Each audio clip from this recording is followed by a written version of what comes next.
The screams that shattered the Texas dawn on October 13, 1889, would haunt Spindletop for generations to come. Jeremiah Blackwood stood at his bedroom window watching the sun bleed crimson across his oil fields when the sound tore through the morning, air like a blade through silk. The scream came from somewhere deep in the maze of wooden derricks that stretched endlessly toward the horizon, a woman's scream so raw and desperate that it made his blood freeze in his veins. Behind him, his wife, Evangeline, stirred in their four-poster bed. Her dark hair spread across the white pillows like spilled ink, her skin pale as moonlight in the early dawn. She had been restless all night, tossing and turning, mumbling words he couldn't understand in some strange language that sounded older than time itself. "Did you hear that?" Jeremiah whispered, turning from the window. But Evangeline was already sitting up, her green eyes wide and unfocused, as if she was seeing something that wasn't there. Her lips moved, silently forming words that made no sound. Her delicate hands clutched the bedsheet so tightly her knuckles had gone white. "Evangeline." She blinked slowly, like someone waking from a deep dream. "I heard her," she said in a voice barely above a whisper. "She's calling for help." "Who's calling?" "The woman in the white dress." Evangeline turned to look at him, and Jeremiah felt his heart skip a beat. There was something different about her eyes, something that hadn't been there yesterday. "She's been waiting so long, Jeremiah. So very long." Another scream echoed across the oil fields, this one weaker than the first, as if whoever was crying out was losing strength. Jeremiah grabbed his rifle from above the fireplace and headed for the door. Boots echoed on the wooden floors of their grand mansion built with oil money and the sweat of desperate men. "Don't go out there." Evangeline's voice stopped him at the threshold. "Not when the sun is bleeding. Someone needs help." "No." Her voice was strange now, carrying an echo that seemed to come from somewhere else. "She doesn't need help anymore. She needs justice." Jeremiah stared at his wife of 3 years, the woman he had fallen in love with in New Orleans, the delicate flower he had brought to this harsh Texas frontier to be his queen. But this morning she looked different, older somehow. Her skin seemed to glow with an inner light that made him think of things that shouldn't exist in the daylight world. The third scream was so close. It seemed to come from right outside their bedroom window. Jeremiah threw open the front door of his mansion and stepped onto the wide veranda. The October air was thick with the smell of crude oil and something else, something sweet and sickly that reminded him of flowers left too long in a grave. The wooden steps creaked under his weight as he descended into his kingdom of black gold. Spindletop stretched out before him in all its grimy glory. Dozens of oil derricks reached toward the sky, like the fingers of buried giants. The constant sound of machinery filled the air pumps and hammers and the shouts of men who worked 18-hour days for wages that barely kept them alive. Jeremiah owned it all, every derrick, every drop of oil, every soul who worked his land. But this morning something was wrong. The workers who should have been swarming the derricks were standing in small groups, pointing and whispering. Their faces were pale with fear. Some of them were crossing themselves and mumbling prayers in languages Jeremiah didn't recognize. The Mexican workers were backing away from something near the main well, their eyes wide with terror. "Boss." Tommy Morrison, his foreman, came running toward the mansion. His clothes were covered in oil and dirt, but his face was white as bone. "Boss, you need to see this." "What is it?" "It's near the big well, sir. The one we've been working on all month." Tommy stopped at the bottom of the veranda steps, and Jeremiah could see his hands shaking. "The boys found something when they came to work this morning, something that ain't supposed to be there." "What kind of something?" Tommy looked back toward the oil field, then up at Jeremiah. "A woman, sir. A woman in a white dress just standing there, in front of the well like she's been waiting all night, but boss." His voice dropped to a whisper. "She ain't moving, she ain't even breathing, but her eyes are open and they're looking right at us." Jeremiah felt ice form in his veins despite the Texas heat. "Show me." As they walked through the maze of oil derricks, Jeremiah noticed that the morning sounds had changed. The usual noise of machinery and shouting men had been replaced by an eerie quiet broken only by whispers and the distant sound of someone crying. The workers they passed stepped aside and removed their hats, but their eyes held something Jeremiah had never seen before. Fear mixed with something that looked almost like accusation. "There, sir." Tommy pointed toward the main. "Well at." First, Jeremiah saw nothing unusual. The derrick stood tall against the blood-red sky, the machinery silent for once. But then his eyes adjusted, and he saw her, standing perfectly still between the wooden supports of the oil. Derrick was a woman, in a flowing white dress. Her dark hair hung loose around her shoulders, and her skin was so pale it seemed to glow in the dawn light. She was beautiful in the way that old paintings were beautiful. Perfect, but somehow not quite real. Her dress was the finest silk, untouched by the oil and dirt that covered everything else in Spindletop. She stood with her back to them, her face turned toward the main oil well as if she was watching something rise from the dark earth. "How long has she been there?" Jeremiah asked. "The boys say she was there when they arrived at dawn, just standing like that, not moving, not speaking." Jeremiah took a step closer, and his breath caught in his throat. The woman looked exactly like his wife. The same dark hair, the same delicate build, the same graceful way of holding herself. But this couldn't be Evangeline, because Evangeline was back at the mansion, wasn't she? "Miss," he called out, "are you all right?" The woman in white didn't respond, didn't even seem to hear him. She continued staring at the oil well with an intensity that made Jeremiah's skin crawl. He walked around to face her, and his heart nearly stopped. The woman's eyes were open, but they were completely white. No pupils, no iris, just milky whiteness that seemed to swirl with its own inner movement. Her lips were blue, as if she had been underwater for hours, and when the morning breeze stirred her dress, Jeremiah caught that sickly, sweet smell again. Stronger now, like roses mixed with something dead. "Jesus Christ," Tommy whispered, crossing himself. The woman in white opened her mouth and spoke in a voice like wind through cemetery trees. "He buried me in the black water beneath the earth, but I have risen to claim what was stolen." Her head turned toward Jeremiah with a movement so slow and deliberate it seemed to take forever. Those terrible white eyes fixed on his face, and her blue lips curved into something that might have been a smile. "Hello, husband," she said. "Did you miss me?" And then she was gone. Not walking away, not running, just gone as if she had never been there at all.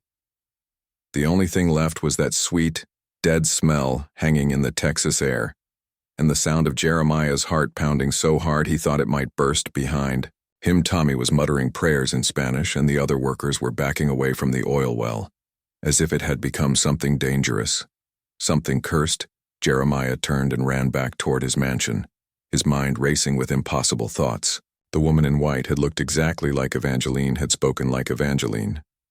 But Evangeline was safe in their bedroom, wasn't she? The front door of his mansion stood wide open exactly as he had left it. But when he reached the bedroom, he found it empty. The bed was still warm from his wife's body, but Evangeline was nowhere to be seen. The white nightgown she had been wearing lay crumpled on the floor beside the bed. What Jeremiah found hidden beneath loose floorboards would shatter everything he believed about his perfect life. 3 days had passed since Evangeline vanished from their bedroom. 3 days of searching every inch of Spindletop, while his oil derrick stood silent, and his workers whispered about curses and vengeful spirits. 3 days of that sickly sweet smell growing stronger near the main well where the woman in white had appeared. Tommy Morrison knocked on the door of the mansion, just as the sun began to set, painting the Texas sky the color of old blood. "Boss, we found something." Jeremiah had barely slept since that morning when he found the white rose on his pillow. His hands shook as he opened the door. "Did you find her? Did you find my wife?" "No, sir. But we found where she might have gone." Tommy's face was grim. "Been searching the old abandoned buildings like you asked. Found something in the cottage behind the main derrick, the one that'd been empty since we bought this land." The cottage sat in the shadow of the largest oil derrick, a small wooden structure that had been there when Jeremiah first arrived in Spindletop. The previous owner had told him it was just storage, but Jeremiah had never bothered to explore it fully. Now as they approached with lanterns, the building seemed to crouch against the earth like a guilty secret. "In here, boss." Tommy pushed open the warped wooden door. The cottage was larger inside than it appeared from outside. One room with a stone fireplace and windows so covered with grime they barely let in any light. But what made Jeremiah's breath catch was the furniture. Everything was arranged as if someone had been living there recently. A wooden table set for two, a rocking chair facing the window, curtains that looked like they had been hung just days ago. "This ain't been empty, boss," Tommy said quietly. "Someone been using this place." On the table beside a cold cup of tea was a leather-bound diary. Its pages yellowed with age, but the writing fresh as if the ink was still wet. Jeremiah opened it with trembling hands and began to read the delicate handwriting that looked exactly like his wife's. October 1st, 1889. "I cannot pretend any longer. The dreams are becoming clearer every night. She shows me things that happened in this place before Jeremiah brought me here. Things that make my soul weep with horror. How can I tell my husband that his fortune is built on blood and betrayal?" October 3rd, 1889. "I walked to the cottage today while Jeremiah was in town. The door opened for me as if I was expected. Inside, I found her waiting, the woman in white who visits my dreams. She told me her name was Isabella, and she was murdered on this very land 5 years ago by the man who owned it before us. She said her blood is mixed with the oil that flows from these wells." October 7th, 1889. "Isabella showed me where her body is hidden, beneath the main oil derrick, where Jeremiah pumps his black gold. She was thrown down the well after they killed her, still wearing her wedding dress because she had just been married that morning.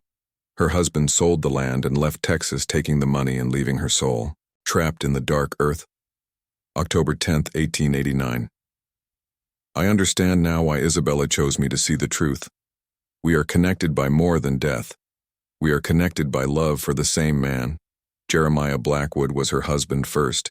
He married her in New Orleans, in 1884, the same city where he met me. But she discovered something terrible about his business, something that made him dangerous." October 12th, 1889. "Tomorrow is the anniversary of Isabella's death. She says the barrier between worlds grows thin on this day. She will be able to walk among the living again. She wants justice for what was done to her. But I fear what justice might mean. I fear what she might ask of me. I fear what I might be willing to do." The diary fell from Jeremiah's hands as, if it had burst into flame, his mind reeled with the impossible words written in his wife's careful script. Isabella. The woman in white was named Isabella, and according to this diary, she had been his first wife. "That ain't possible," he whispered, but even as he spoke, memories began surfacing like oil bubbling up from deep underground. A woman in New Orleans with dark hair and green eyes. A woman who had asked too many questions about his business.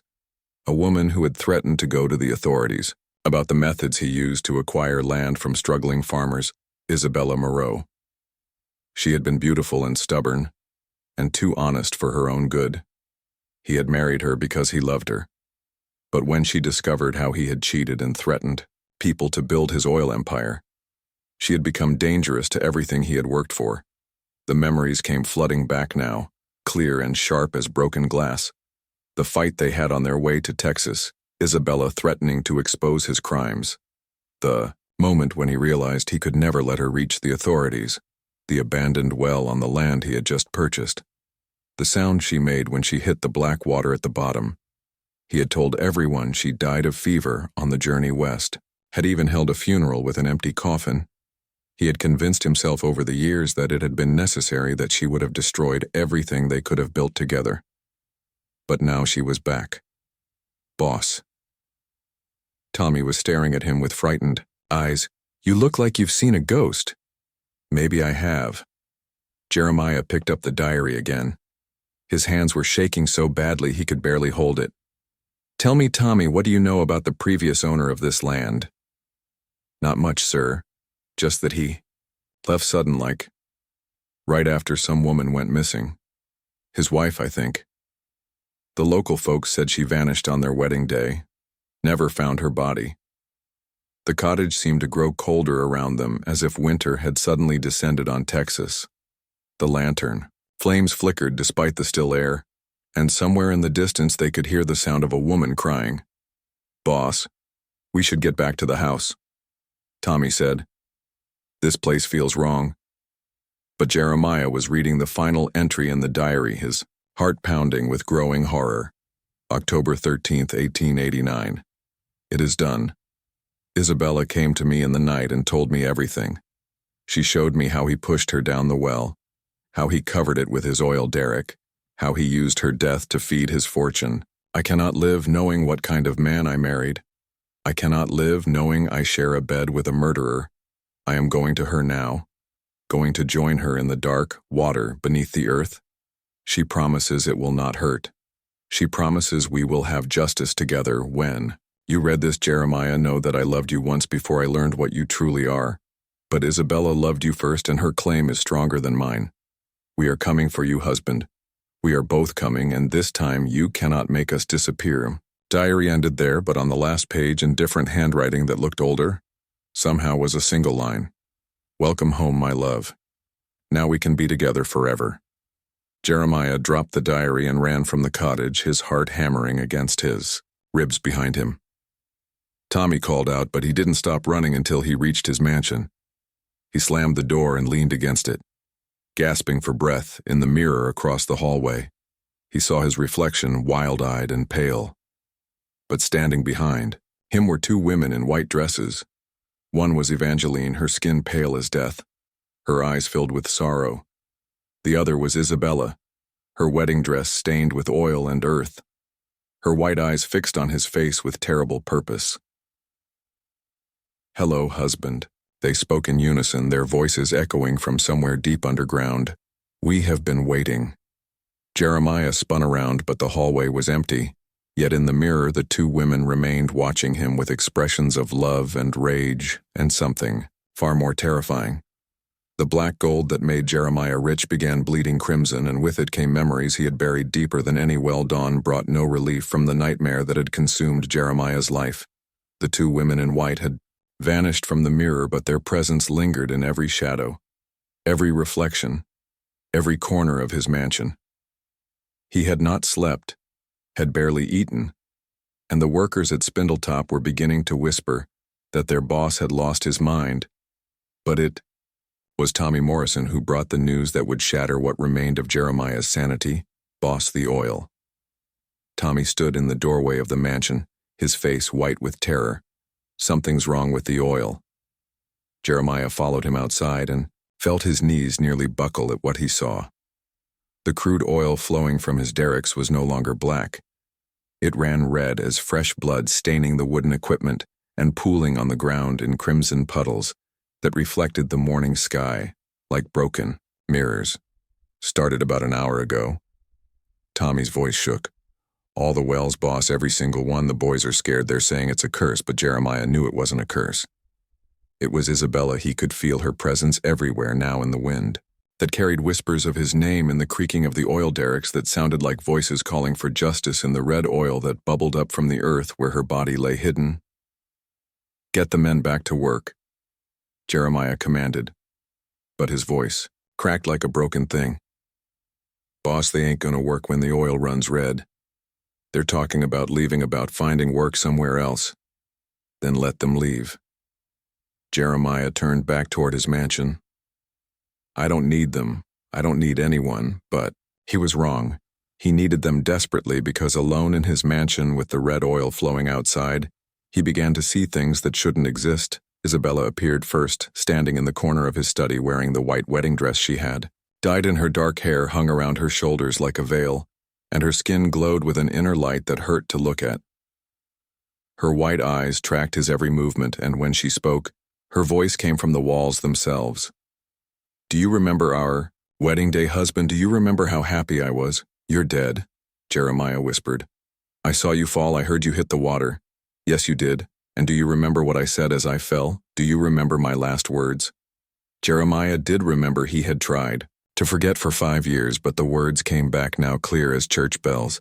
You said you would never forgive me. You said you would find a way to make me pay. Isabella smiled and her blue lips stretched too wide, revealing teeth that gleamed like pearls in moonlight.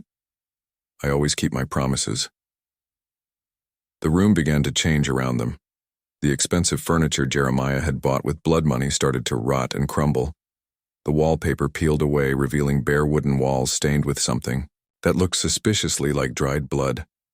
The floor beneath his feet creaked and groaned as if the house itself was in pain. This is what you built your empire on. Isabella's voice echoed from everywhere at once.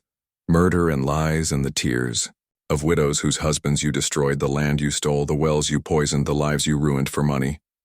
I did what I had to do. Jeremiah backed against the wall. I built something great. I gave jobs to men who had nothing.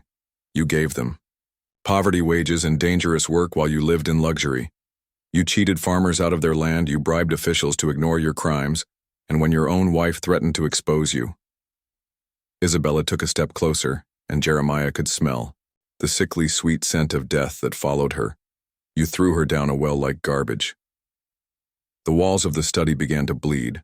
Red liquid seeped from the wooden panels and dripped onto the floor with sounds like raindrops.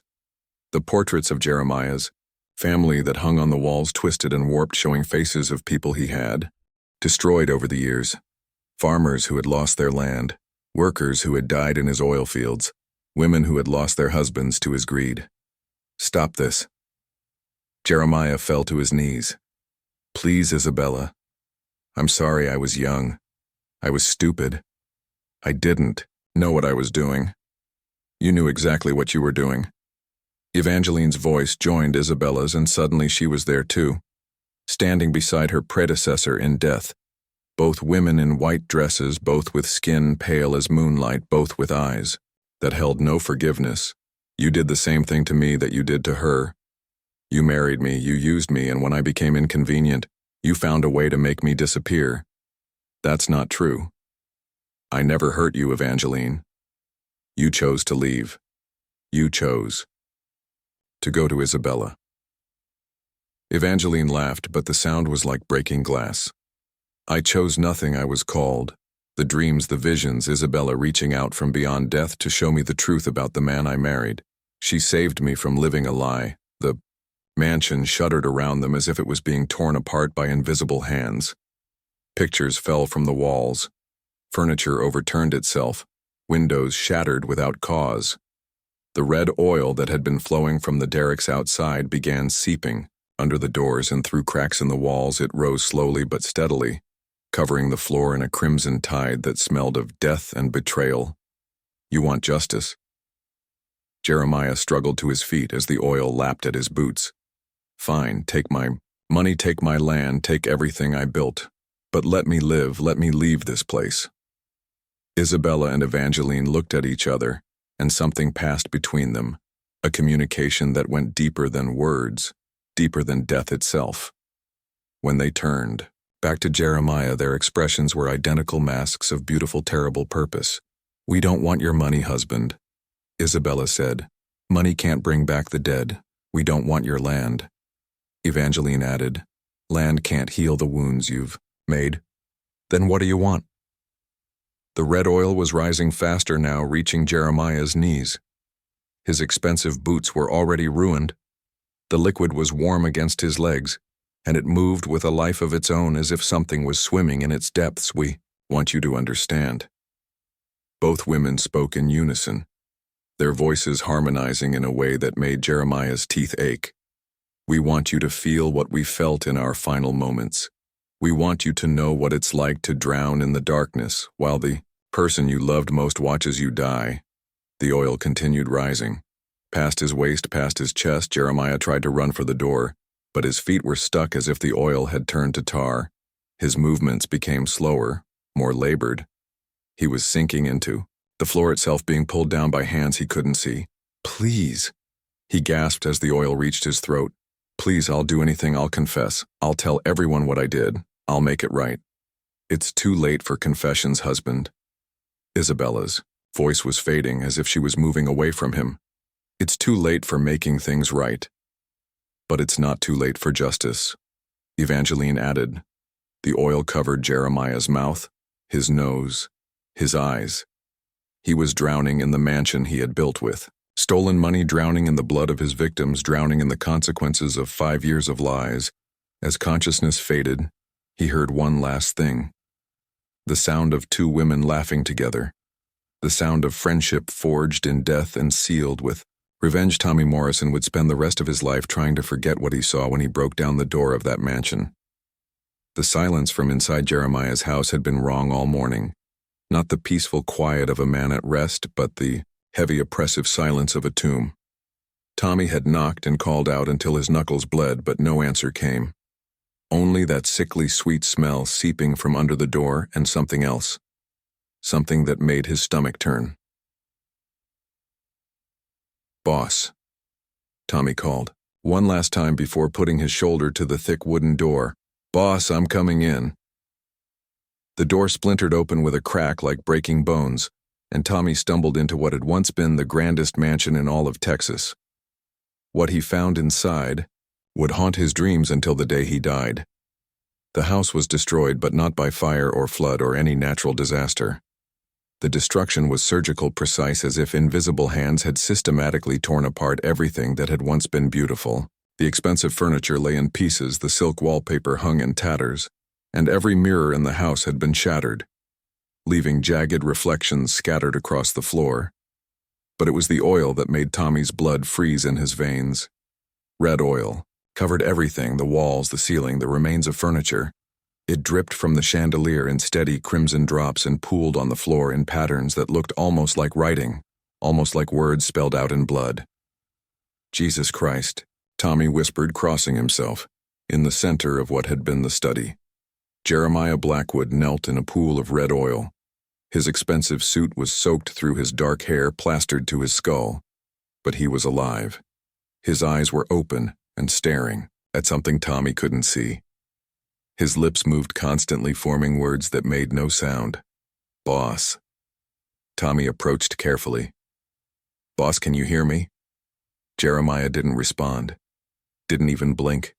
He just knelt there, in the red oil, staring at empty air, while his mouth worked silently. Tommy knelt beside him and tried to lift him, but Jeremiah was heavy as stone, as if he was rooted to the floor by invisible chains. "What happened here, boss? What did this to you?" For the first time, Jeremiah seemed to hear him. His head turned slowly, and Tommy nearly fell backward at what he saw in his employer's eyes. There was no recognition there, no humanity left, only a vast, empty terror that seemed to go on forever. "They're still here," Jeremiah whispered, in a voice like rustling leaves. "They're watching. They're always watching now. Who's watching, boss? Who's here? My wives." Jeremiah's laugh was the sound of a man whose mind had snapped. "Both of them. They take turns. You see Isabella during the day, Evangeline at night. They tell me stories about the people I hurt. They show me faces of everyone who died because of me." Tommy looked around the destroyed room but saw nothing except oil and broken glass. "There's nobody here, boss. It's just you and me." "Oh, they're here." Jeremiah nodded toward a corner where nothing stood. "Isabella is right there in her wedding dress. She's been there since dawn, telling me about the farmer in Louisiana. The one who hanged himself when I stole his land. She says his children starved that winter because of me." A chill ran down Tommy's spine. He had worked for Jeremiah for 3 years, had helped acquire some of those properties in Louisiana. He remembered the farmer, a proud man with 5 children, who had refused to sell until Jeremiah found ways to make his life unbearable. And Evangeline. Jeremiah continued, "She stands by the window every night. She tells me about the workers who died in my oil fields, the ones I buried quietly so I wouldn't have to pay their families. She counts them off on her fingers. 23 men, Tommy. 23 souls whose blood is mixed with my oil." Tommy's hands began to shake. He had been foreman for most of those deaths, had helped cover them up, had told lies to grieving wives about how their husbands died quickly without pain. But looking at Jeremiah, now seeing what guilt and madness had done to him, Tommy began to understand that some sins were too heavy for any man to carry. "We need to get you out of here, boss, get you to a doctor." "No." Jeremiah grabbed Tommy's wrist with strength that seemed impossible for such a broken man. "I can't leave. They won't let me leave. This is my judgment, Tommy. This is what I deserve. Boss, you're sick. You're seeing things that ain't there." "Am I?" Jeremiah smiled, and it was the most terrible thing Tommy had ever seen. "Then how do you explain the oil? How do you explain what happened to this house? How do you explain why every well on Spindletop runs red as blood?" Tommy had no answer for that. He had seen the red oil himself, had watched strong men flee in terror rather than work with it, had seen the way it moved against the wind, the way it seemed to whisper when no one was listening. "There's something else, Tommy." Jeremiah leaned closer. "Something they haven't told you yet. Something about why they chose you to find me." "What are you talking about?" "You're Sarah." Jeremiah's eyes glittered with mad knowledge. "Your wife who died last winter, the one you said died of consumption."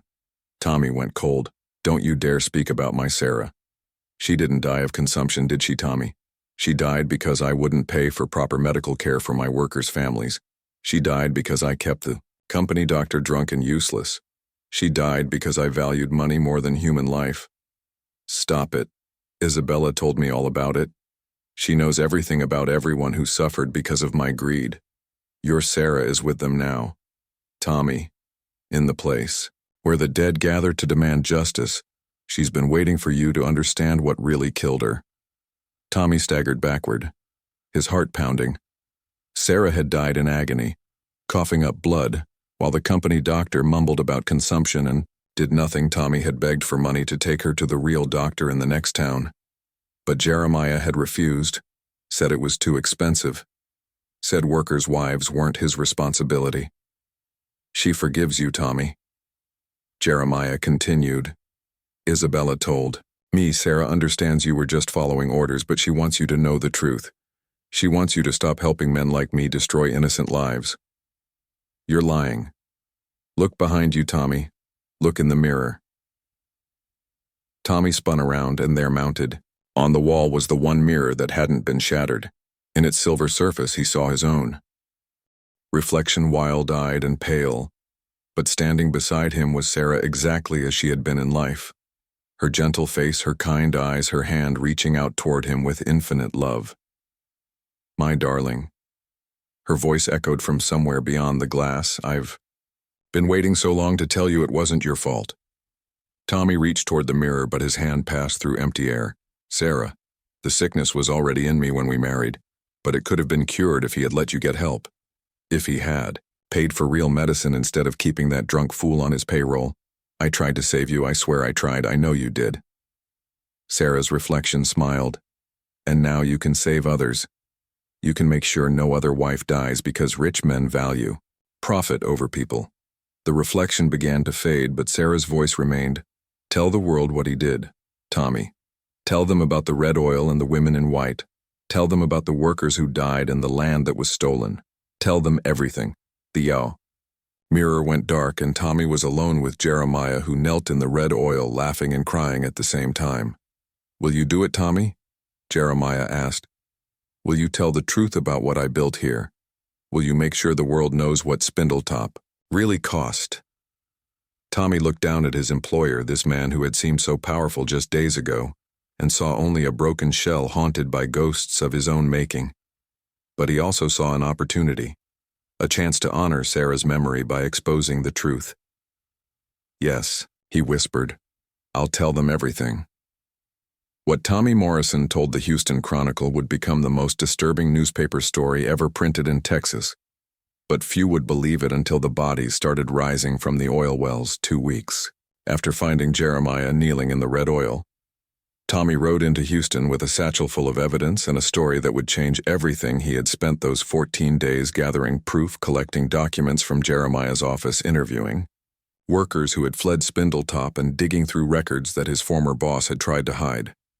The journalist who met him at the Chronicle offices was a thin man named Edgar Whitmore, who had made his reputation exposing corruption in the railroad industry. He listened to Tommy's story with growing amazement, his pencil scratching across paper as he tried to capture every horrible detail. "Let me understand this correctly," Whitmore said after Tommy finished. "You're telling me that Jeremiah Blackwood murdered his first wife, threw her body down an oil well, and built his entire operation on top of her grave?" "Yes, sir." Tommy placed a stack of papers on the desk, and that ain't the worst of it. The evidence was overwhelming financial. Records showing bribes paid to local officials, forged deeds stealing land from struggling farmers, lists of workers who had died in suspicious accidents and been buried without investigation. Most damning of all was Isabella's death certificate, from New Orleans dated 5 years earlier, claiming she died of fever when Tommy now knew she had been murdered in Texas. "This is incredible." Whitmore examined the documents. "If even half of this is true, Blackwood has been running a criminal empire. But you mentioned something about his oil turning red, about supernatural occurrences." Tommy shifted uncomfortably in his chair. "I know how it sounds, sir, but I seen things at Spindletop that ain't natural. I seen oil flow red as blood. I seen a mansion tear itself apart from the inside. I seen ghosts and mirrors speaking to the living." "Tommy." Whitmore set down his pencil. "I can print a story about murder and corruption. Those are facts. But ghosts and supernatural revenge, that's the kind of talk that makes people question everything else you're telling me." "Then don't print that part." Tommy leaned forward. "Print the facts about the workers who died. Print about the land he stole. Print about Isabella Moreau and how she really died. Let the supernatural stuff speak for itself." Whitmore nodded. "Where is Blackwood now? Is he willing to confess to these crimes?" "He's still at Spindletop, still kneeling in that red oil, talking to people who ain't there." "The man's mind is gone, sir. Completely. Broken, but he ain't denying nothing. He told me himself about every person he killed, every life he destroyed. And you're certain he's mentally competent to stand trial?" Tommy laughed bitterly. "Sir Jeremiah Blackwood ain't never gonna stand trial. He ain't never gonna leave that mansion. He's already been tried and found guilty by judges who don't answer to earthly law." The story ran on the front page of the Houston Chronicle 3 days later, under the headline, "Murder and Corruption in the Oil Fields, Local Baron Accused of Multiple Deaths." Whitmore had done his job well, presenting the documented evidence while leaving readers to draw their own conclusions about the more supernatural elements. The reaction was immediate and explosive within. Hours of the newspaper hitting the streets, crowds began gathering outside the Chronicle offices. Some demanded more details, others claimed the whole story was lies meant to destroy a successful Texas businessman. But when a team of investigators traveled to Spindletop to interview Jeremiah, they found something that silenced even the most vocal skeptics. The oil was indeed running red, not just from one well, but from every derrick on the property. The liquid tested differently than normal, crude oil containing minerals and compounds that geologists couldn't identify. It had an organic smell that reminded people of blood, and when it was burned, it produced smoke that made witnesses feel ill and disoriented. More disturbing were the discoveries made when investigators decided to drain the main oil well. The first thing they found was a woman's skeleton still wearing the tattered remains of a white wedding dress. The bones were stained black with oil, but forensic examination confirmed this was the body of a young woman who had died violently approximately 5 years earlier. Around her neck was a wedding ring engraved with the initials I, M, and JB, Isabella Moreau and Jeremiah Blackwood. But that wasn't all they found. As they continued draining the well, more bones emerged. Workers from the oil fields, men who had supposedly died in accidents and been buried in the local cemetery. But here they were at the bottom of Jeremiah's oil well. Their skulls cracked, their ribs broken, their bodies showing signs of violence rather than industrial mishaps. 23 men in total, exactly the number Jeremiah had mentioned to Tommy's. Scandal exploded across Texas and beyond. Newspapers from New York to San Francisco picked up the story. Oil Baron's murder well became a sensation that horrified readers nationwide. Jeremiah Blackwood's name became synonymous with greed, corruption, and the blood price of American prosperity. But through it all, Jeremiah himself remained in his mansion, kneeling in the red oil that continued to flow from wells that should have run dry weeks ago. Investigators who tried to interview him reported that he seemed aware of their presence but would only speak to empty corners of the room addressing people who weren't there. He keeps talking to two women. Sheriff Hamilton told reporters, calls them Isabella and Evangeline, has whole conversations with them about people he killed, things he did. They seem more real to him than anything in this world, Doctor. Margaret Thornfield, a psychiatrist from Houston, examined Jeremiah and declared him completely insane. His guilt has manifested as auditory and visual hallucinations. She reported, he believes he is being haunted by his victims and, in a sense, he as his own conscience has created a prison more secure than any jail cell. But Tommy Morrison knew better. He visited the mansion one last time before leaving Texas forever. Found Jeremiah exactly where he had left him, surrounded by red oil that defied all explanation. The two women in white dresses were clearly visible to Tommy, now standing on either side of their husband, like beautiful, terrible guardians. Hello, Tommy. Isabella smiled. Thank you for keeping your promise. The world knows the truth now. Evangeline added, our names will be remembered, our stories will be told. What happens now? Tommy asked. Will you let him go? Will you find peace? Isabella and Evangeline looked at each other, and Tommy saw something pass between them, a decision that had been made long ago in the space between life and death. Peace is not for us. Isabella said, we are justice now, we are memory. We are the price that must be paid for what was done. And he. Evangeline gestured to Jeremiah, who continued staring at nothing. He will live with us forever, seeing us, hearing us, remembering every face of everyone he destroyed. That's a terrible fate. Yes. Both women said in unison. It is. 30 years later, when Tommy Morrison lay dying in a California hospital, he would finally understand why some stories are meant to be forgotten. The year was 1919, and the world had changed beyond recognition. The Great War had ended, leaving millions dead, and a generation scarred by horrors that made even Spindletop seem tame. The oil industry had exploded across America, making new fortunes and destroying new lives. But in all those years, no one had been able to make Jeremiah Blackwood's wells flow black again. Tommy had tried to forget, tried to build a new life in California under a different name. He had married a kind woman named Rose who never asked about the nightmares that woke him screaming. He had worked honest jobs, lived quietly, and told no one about the ghosts he had seen in Texas. But the past has a way of finding those who try to escape it. The letter arrived on a cold February morning, delivered by a nervous postal worker who seemed eager to leave as quickly as possible. The envelope was stained with something that looked suspiciously like oil, and when Tommy opened it, the familiar, sickly, sweet smell of death filled his small kitchen. Inside was a single sheet of paper, written in a delicate feminine handwriting.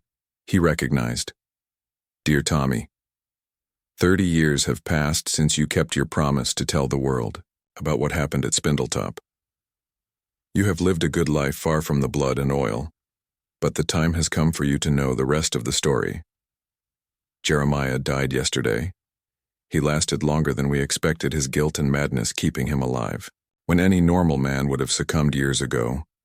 But even the strongest mind breaks eventually, even the most tortured soul finds its limit. He died as he lived in the end, kneeling in red oil, surrounded by the ghosts of everyone he destroyed. But death has not freed him, Tommy. It has only changed the nature of his prison. We write to tell you this because you were the witness. You were the one who made sure our story was not buried with our bones. You deserve to know that justice has taken its final form. Come back to Texas, Tommy. Come back to Spindletop and see what we have built with 30 years of patient haunting. Come see what happens to a place where too much blood has been spilled. Your friends in death. Isabella and Evangeline. Blackwood. Tommy's hands shook as he read the letter. Rose found him hours later, sitting at the kitchen table staring at the paper, as if it might burst into flames. What is it, darling? She asked. You look like you've seen a ghost. Maybe I have, Tommy. Folded the letter carefully. Rose, I need to tell you something. Something I should have told you years ago. He told her everything then. The oil baron and his murdered wives, The red oil and the haunted mansion, the bodies in the well and the women, in white dresses. Rose listened without interruption, her face growing pale as the story unfolded. "My God, Tommy," she whispered, "and you never told anyone." "I told the newspaper, but they couldn't print the supernatural parts. Nobody would have believed them. But Rose, I think I need to go back. I think I need to see what happened to that place. Then I'm coming with you." "No. Rose. This is my burden to carry. You don't need to see what I've seen. For 30 years I've watched you wake up screaming. I've held you when you cried out names I didn't recognize. I've been living with those ghosts too, Tommy. If you're going back to face them, then I'm going with you." They took the train to Texas, arriving in Houston on a gray March morning. The city had grown enormously since 1889, but when they asked about Spindletop, people still crossed themselves and spoke in whispers. The oil field had been abandoned for years. They were told no one could work there. No one could even visit without feeling sick. "Strange things happen out there," the hotel clerk told them. "Lights in the sky, sounds that ain't natural, oil that flows uphill. And sometimes on quiet nights you can hear a man screaming." Tommy rented a horse and wagon against the advice of everyone they met. Rose rode beside him as they traveled the dusty roads toward a place that had haunted his dreams for 3 decades. As they approached the old oil field, the air grew thick and oppressive. The sky darkened despite the afternoon sun, and somewhere in the distance they could hear the sound of machinery that shouldn't exist. Spindletop had changed. Where once dozens of oil derricks had reached toward the sky, now stood something that defied description. The wooden structures had grown together over the years, twisted by supernatural forces into a massive maze of timber and metal that looked almost organic. The red oil still flowed, but now it ran in patterns across the ground, forming symbols and words in a language older than human memory.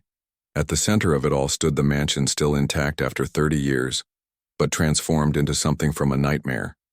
The white walls had turned black with oil stains. The windows glowed with an inner light that hurt to look at. And from every opening came the sound of voices, laughing, crying, singing in harmony. "Dear God," Rose whispered, "what is this place?" Before Tommy could answer, they saw him. Jeremiah Blackwood walked among the twisted derricks. No longer the broken man Tommy remembered, but something else entirely. His expensive suit had rotted away, leaving him clothed in shadows. His skin was translucent, revealing the oil that flowed through his veins instead of blood. His eyes were white as his wife's eyes had been, but filled with a terrible awareness.